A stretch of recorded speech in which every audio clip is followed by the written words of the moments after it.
David here with Figboot on Pens. Today I have for you a pen from the Carolina Pen Company. The company is based out of Aiken, South Carolina, and the man behind the company is Mr. Jonathan Brooks. Jonathan is a fascinating figure in the pen world. A number of years ago, he started to produce, unique and amazing acrylics, and he would sell his rod stock to other pen makers who use them for their own creations. If you own a number of custom pens, the chance is good that you already have some of Jonathan's handiwork in your collection. Here's Jonathan and his wife Shay at the Triangle Pen Show this past year. Jonathan has been very innovative in his work. He's really pushed the boundaries of color mixing to produce patterns and combinations really never seen before. I feel he's done some of his best work for the Kanilea Pen Company. Check out this pen called the Nui Nalu, which represents the crashing Hawaiian waves. The swirls here are just spectacular.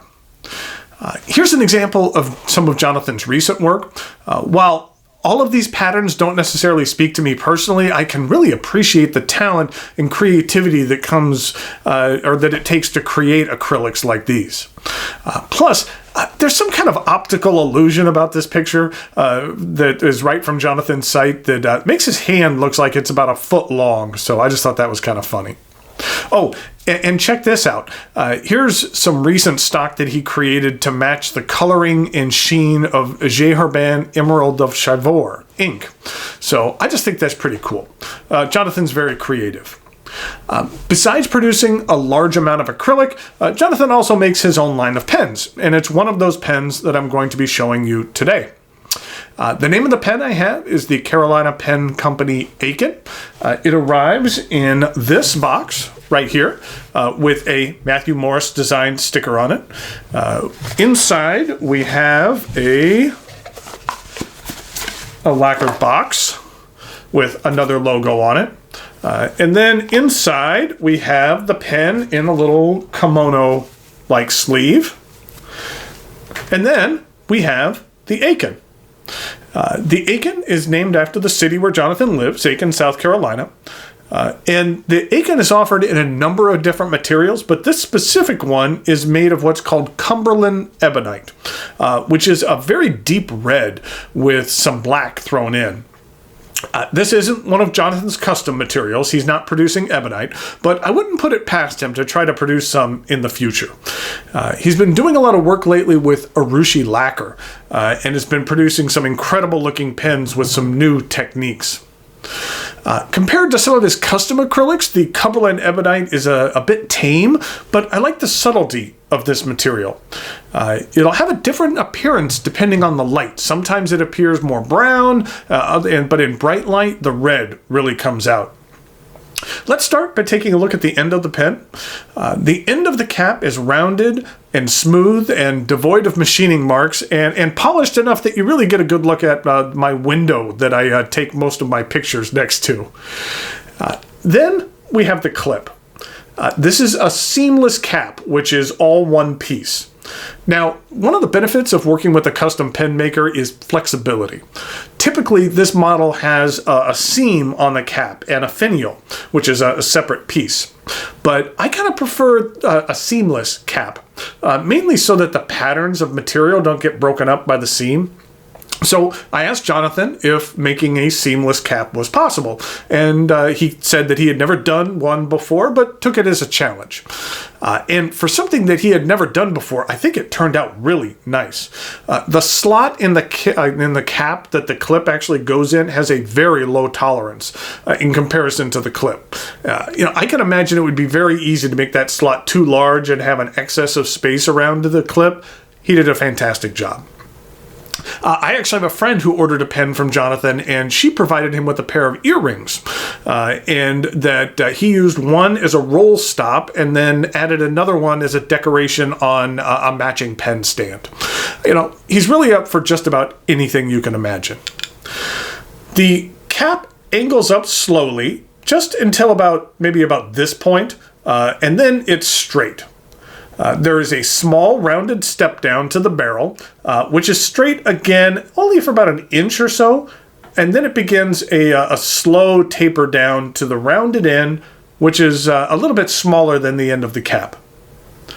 The cap screws off to reveal this very nice two-toned medium Yovo nib. I believe it's a number 6.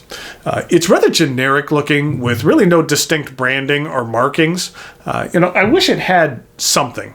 That could be an issue with custom pen makers who are using nibs from other companies. There's really nothing physically on this pen to identify the maker.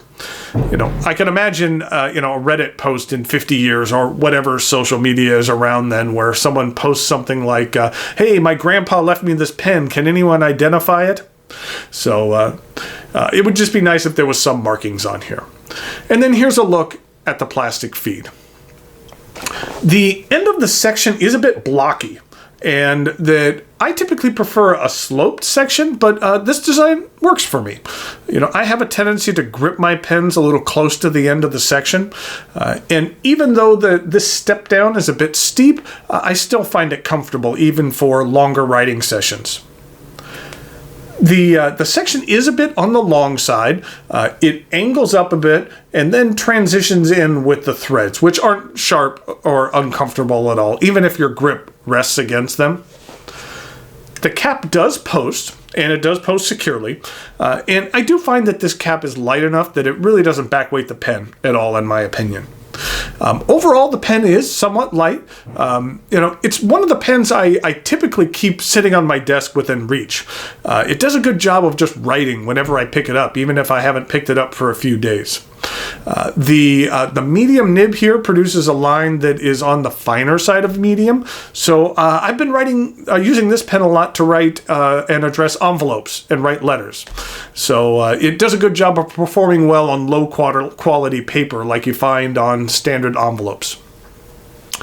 This is a cartridge converter pen. It does take a standard international cartridge as well, and a converter was included. I'm not seeing any reason why you couldn't eyedropper this pen as well. Depending on your specifications, the price for the Aiken can vary.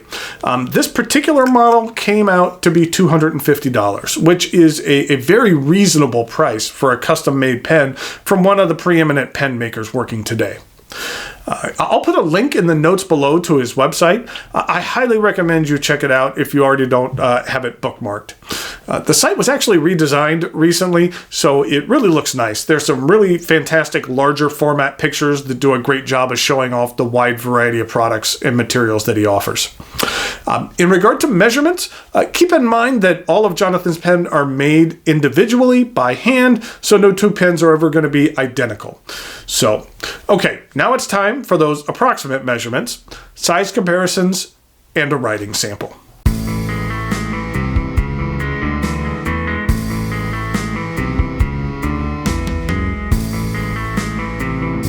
Here we go with some size comparisons for the Carolina Pen Company Aiken.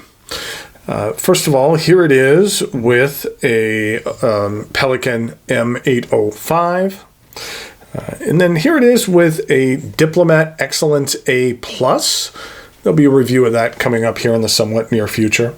And then here it is in comparison with the Wancher Dream Pen. It's actually very similar in size to the Dream Pen.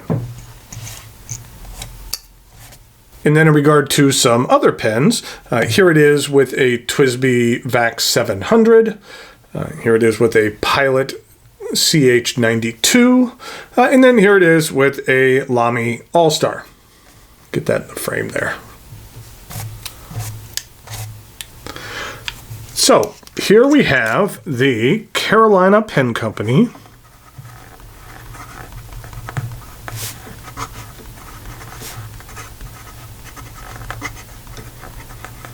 Aiken.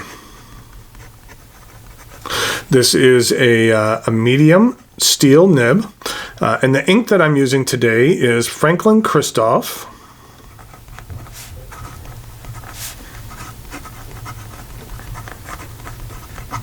Terra Firma.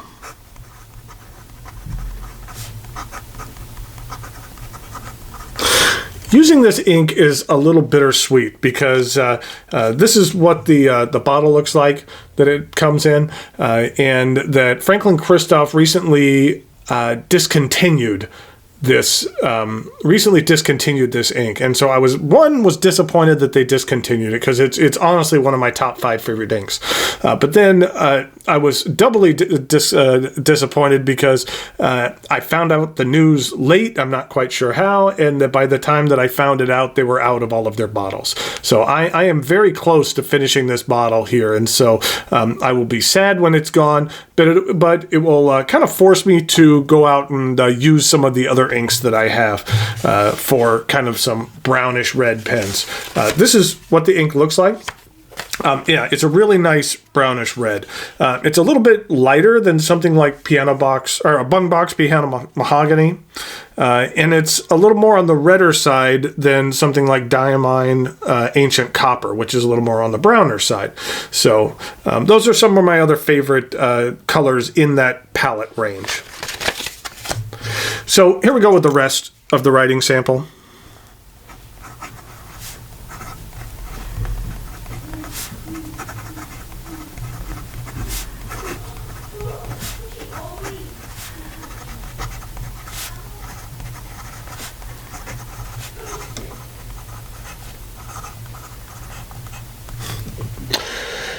That the Jowo medium nib that's on here is very nice. I find that it's a little bit on the thin side of medium. You can get a little bit of line variation out of here, but it's not something you want to push that much. In regard to ink flow, it's a little bit on the drier side for me, which is why, like I mentioned, that I like to use it on envelopes and some lower quality paper. I feel it works really well on that. It's not a gusher of a pen. In regard to reverse writing,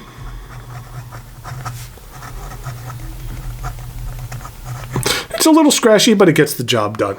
And then in regard to some fast writing,